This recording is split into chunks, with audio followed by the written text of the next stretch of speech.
বিন্দু বিন্দু জলেই কিন্তু সিন্ধু তৈরি হয়। নমস্কার, গার্ড অ্যান্ড গাইড চ্যানেলে আপনাদের সবাইকেই স্বাগতম।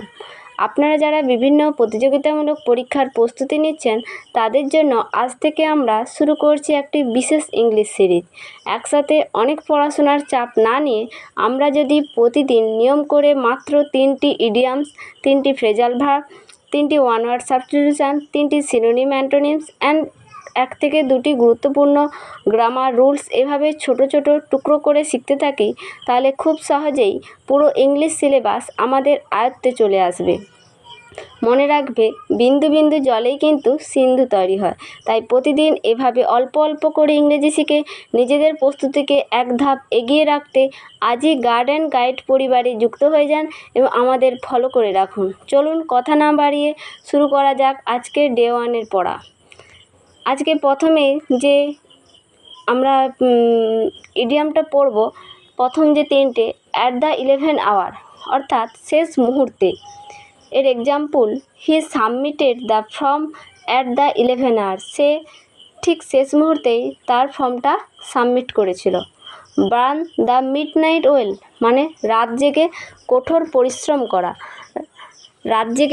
পরিশ্রম করা, বা পড়াশুনো করা। She is burning the midnight oil for her competitive exam. সে রাত জেগে তার কম্পিটিটিভ এক্সামের জন্য পড়াশোনা করছে। এরপর আমরা কিছু ফ্রেজাল ভার্ব দেখে নেব 3টে। যেমন লুক ইনটু মানে তদন্ত করা। The police are looking into the matter অর্থাৎ পুলিশটি এই বিষয়টিকে তদন্ত করছে। কল অফ মানে বাতিল করা। The strike was called off yesterday. ধর্মঘটটি গতকাল বাতিল করা হয়েছিল। ব্রিং আপ লালন পালন করা। She was brought up by her grandmother. সে তার ঠাকুমার কাছে লালন পালন হয়েছিল। এবার আমরা কিছু সিনোনিম এবং অ্যান্টোনিম জেনে নেব। অ্যাবান্ডেন্ট মানে প্রচুর বা পর্যাপ্ত, অর্থাৎ এর সিনোনিম হচ্ছে প্লেন্টিফুল বা অ্যাম্পেল। এর কিছু উদাহরণ বাক্য যদি আমরা জানি, প্লেন্টিফুল অর্থাৎ West Bengal has plentiful water resource for agriculture. পশ্চিমবঙ্গে কৃষিকার্যের জন্য প্রচুর জলের উৎস রয়েছে। অ্যাম্পেল দিয়ে sentence, you will have ample time to finish the exam paper অর্থাৎ পরীক্ষা শেষ করার জন্য তুমি পর্যাপ্ত সময় পাবে। অ্যাম্পেল মানে পর্যাপ্ত, প্লেন্টিফুল মানে প্রচুর। এরপর আসবো অ্যান্টোনিম, স্ক্যার্স বা ল্যাকিং, স্ক্যার্সি বা ল্যাকিং। এরপরে জেনে নেব ক্যান্ডিড মানে স্পষ্টভাষী বা অকপট। এর সিনোনিম দুটো জেনে নেব, যেমন frank, honest. Synonym frank honest. He gave a very frank answer to the teacher's question. শিক্ষকের প্রশ্নের উত্তরে সে খুব স্পষ্ট জবাব দিল। ফ্র্যাঙ্ক মানে স্পষ্ট। He gave a very frank answer to the teacher's question. এরপরে আসবো অ্যান্টোনিম, ডিসঅনেস্ট বা ডিসিপটিভ।